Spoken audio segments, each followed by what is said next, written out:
Carquefou, Andrézieux, Canet en Roussillon et d'autres encore. Non, Thionville ne fera pas partie de la liste noire pour l'Olympique de Marseille en ce qui concerne la Coupe de France. Salut amis footeux, j'espère que tu vas bien. Alors Thionville, Olympique de Marseille, ça ressemblait à tout du match piège. Heureusement les Marseillais ne sont pas tombés dedans, ça aurait pu. Les Marseillais étaient attendus, Thionville invaincu depuis le début de la saison. Enfin, tout ressemblait à un match piège.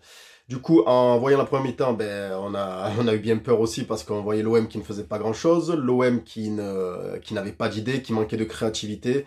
Il ne se passait absolument rien. L'OM qui donnait l'impression de retomber dans ses travers du début de saison. Ces matchs un peu soporifiques où il ne se passe pas grand-chose. Bon, Gattuso avait effectué quelques changements avec Nadir, Blanco et Meïté qui ont débuté. Et face à des talentueux et courageux joueurs de Thionville qui étaient très disciplinés, j'ai trouvé, l'OM n'a pas trouvé la faille, ne donnait pas l'impression de pouvoir faire la différence. Et c'est comme ça que la première mi-temps se terminera. Donc une mi-temps un peu soporifique avec un 0-0-0. Et là, on commence à se poser la question, est-ce qu'on va pas encore récidiver dans nos travers en ce qui concerne la Coupe de France? La deuxième mi-temps débute tout autrement. L'OM revient avec de bien meilleures intentions. Klos remplacera Lodi pour apporter un peu plus de dynamisme. Je pense que ça faisait partie des consignes de Gattuso. On l'a vu notamment avec Gigot qui était souvent aux avant-postes pour apporter le surnombre. Voilà, l'état d'esprit est différent. Si Thionville a eu à la mi-temps, après la mi-temps, envie eux aussi de faire plus et de penser qu'ils avaient l'occasion et l'espoir de battre l'OM. Heureusement, Gattuso, je pense, d'après son discours, a anticipé le discours de l'entraîneur de Thionville. Enfin, je sais que je vais chercher un peu loin, mais moi, je le vois comme ça concernant Gattuso. Et c'est comme ça que l'OM ne s'est pas laissé avoir. Voilà. L'OM se créera donc plusieurs opportunités.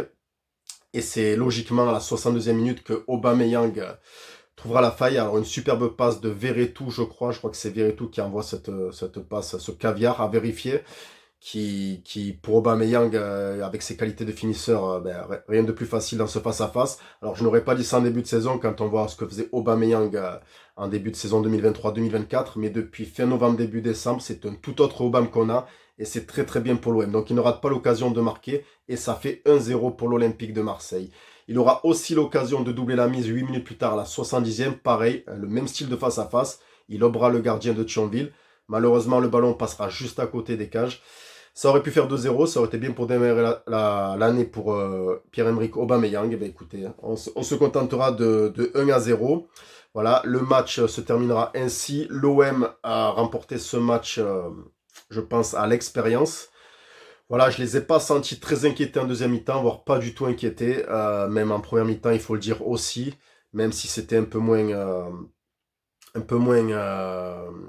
c'était un peu moins savoureux à avoir joué. Voilà, on s'est un peu emmerdé en première mi-temps. Mais voilà, en deuxième mi-temps, l'OM, avec ses joueurs, ses cadres, un peu comme Aubameyang, Kondogbia, Verretou, l'expérience a payé et c'est comme ça qu'on retiendra la qualif et qu'on retiendra pas comment on s'est qualifié. Voilà.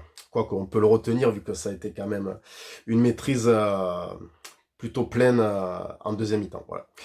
Allez, je vais pas m'éterniser, c'était la première vidéo de l'année, je te souhaite une bonne année, une bonne santé, tous mes meilleurs vœux à toi, ami footeux, et je te dis à bientôt pour une prochaine vidéo. Ciao, ciao.